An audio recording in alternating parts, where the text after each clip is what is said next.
ଜୟ ଜଗନ୍ନାଥ ସାଙ୍ଗମାନେ ଆଜି ଆମେ ସକାଳୁ ବାହାରିଥିଲୁ ଧବଳେଶ୍ୱର ଯିବା ପାଇଁ। ଝିଅ ତ ତାର ସ୍କୁଲ ପଳେଇଥିଲା, ପୁଅ ଥିଲା। ଆମେ କହିଲୁ ଚାଲ ଯିବା ଆମେ ଧବଳେଶ୍ୱର ବୁଲିକି ଆସିବା, କାରଣ ଦାଦାଙ୍କ ଝିଅର ଆଜି ରୁଦ୍ରାଭିଷେକ ହେଉଥିଲା। ଫୋନ୍ କରି କହିଥିଲେ ଆସିବା ପାଇଁ। ମୁଁ କହିଲି ହଉ ଯିବା, ଠାକୁରଙ୍କୁ ବି ଦର୍ଶନ କରିବା, ସେଠି ବୁଲିକି ଆସିବା ଆଉ। ପହଞ୍ଚି ସାରିଲା ପରେ ଦି ଭାଇ ଯାକ ତାଙ୍କର ଗପି ଗପି ଯାଉଛନ୍ତି। ସେ ତାକୁ ପଚାରୁଛି ଭାଇ ଏଇଟା କ'ଣ ସେଇଟା କ'ଣ, ସେ ତାର କହୁଛି। ଆମେ ସେଠି ଚପଲ ନ ଥୋଇକି ଆମେ କହିଲୁ ନନାଙ୍କ ଘର ପାଖରେ ଥୋଇବୁ ବୋଲି, କିନ୍ତୁ ଆମେ ଷ୍ଟାଣ୍ଡରେ ଥୋଇଲୁ, ଇଏ ଥୋଇଲେନି, କହିଲେ ମୁଁ ମୋର ପିନ୍ଧିକି ପଳେଇବି। କହିଲେ ଯାଅ। ତାପରେ ଯାଇକିନା ଆମେ ସେଠି ପହଞ୍ଚିଲା ପରେ ସେଠି ଟିକେ ଠାକୁରଙ୍କୁ ଦର୍ଶନ କଲୁ।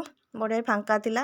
ମୁଁ ନନାଙ୍କୁ ଦେଲି, ନନା ଏଇ ସୂତାଟା ଟିକେ ଠାକୁରଙ୍କ ପାଖରେ ଛୁଏଁ ଦିଅ ବାନ୍ଧିବା ବେଲି। ନନା ଛୁଏଁକିନା କପଡ଼ା ଗୋଟେ ଆଣିକି ଦେଲେ, ହାତରେ ବାନ୍ଧିଦେଲେ, ଶଙ୍ଖା ବି ହାତରେ ଦେଲେ। କହିଲେ ଠାକୁରଙ୍କର ଆଜି ଯୋଗ ଥିଲା, ଭଲ ଦର୍ଶନ କଲୁ ସବୁ। ସେଠି ଏଇ ପୁଅ କହିଲା ମାମା ଆସେ ଆସେ, ସେତିକି ଦର୍ଶନ କର, ତୁ ଆସେ। ମୁଁ କହିଲି କ'ଣ ହେଲା ନା ଖେଳନା।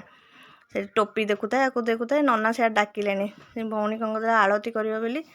ଏଇ ତାରି ପୂଜା ହେଉଥିଲା। ଖୁଡ଼ି ବରିଆ ବି ସବୁ ଠିଆ ହେଇଛନ୍ତି। ସେ ନନା ଡାକିଲେ ଆସ ଏଠି ଟିକେ ହୁଳହୁଳି ପକାଅ, ଆଳତୀ କରିବ, ପୁଷ୍ପାଞ୍ଜଳି ଦେବ, କୁଆଡ଼େ ପଳାଉଛ। ତାପରେ ଆମେ ସେଠି ସବୁ ଠିଆ ହେଲୁ, ସବୁ ଦର୍ଶନ କଲୁ, ଆଳତୀ ବି କଲୁ। ତାପରେ ଏଇ ପୁଅ କହୁଛି ଚାଲ ଯିବା, ଆମେ ବୋଟିଂ କରିବା, ବାପା ଡାକିଲେଣି। ତାପରେ ଆମେ ସେଠିକି ଆସିଲା ପରେ ସେ କହୁଛନ୍ତି, ତାଙ୍କ ସାଙ୍ଗେ 2 ଜଣ ଯାକ ଗପୁଛନ୍ତି କି ବୋଟିଂ ଆସ ଆସ ଠିଆ ହେଲେ। ଆମେ ସବୁ ଯାଇକିନା ତା ଭିତରେ ବସିଲୁ। ଡର ଲାଗୁଥାଏ ବି, ସେଠି ହଲୁଥାଏ। ମୁଁ କହିଲି ଆମେ ଆଗେ ଡଙ୍ଗାରେ ଆସିକିନା ଠାକୁରଙ୍କୁ ଦର୍ଶନ କରୁଥିଲୁ, ଏବେ ଠାକୁରଙ୍କୁ ଦର୍ଶନ କରିକିନା ଡଙ୍ଗାରେ ବୁଲିବାକୁ ଯାଉଛୁ। ବହୁତ ବି ଭଲ ଲାଗିଲା। ତା ଭିତରେ କଇଁଚ ବି ସବୁ ବୁଲୁଥାନ୍ତି, ସବୁ ତାদের ଦେଖିକିନି ଭଲ ଲାଗିଲା। ଇଏ କହିଲେ ଆସ ଆମେ ପାଣିରେ ଟିକେ ନାଚିବା। 2 ଜଣ ଯାକ 2 ଛୁଆ ଯାକ ପାଣିରେ କ'ଣ କରୁଛନ୍ତି, ନାଚୁଛନ୍ତି। ମୁଁ କହିଲି ଚାଲ ଯିବା ସେଠି ଦହି ପିଇବା, ସେ ମଉସା ବିକୁଥିଲେ ଦହି, ଚାଲ ପିଇବା। ଧବଳେଶ୍ୱର ଆଇଲେ ତ ସମସ୍ତେ ଦହି ପିଅନ୍ତି। ବି ଦହି ଟିକେ ସେ ଗୋଳିକି ଦେଲେ, ପିଇଲୁ। ମୁଁ କହିଲି ଚାଲ ଖାଇବା ରେଡ଼ି ହେଇଗଲାଣି, ଯିବା ଖାଇକିନା ଯିବା ଘରକୁ। ପୁଣି ଟ୍ୟୁସନ୍ ଯିବ ବଡ଼ ପୁଅର, ଟିକେ ମନ ଦୁଃଖ।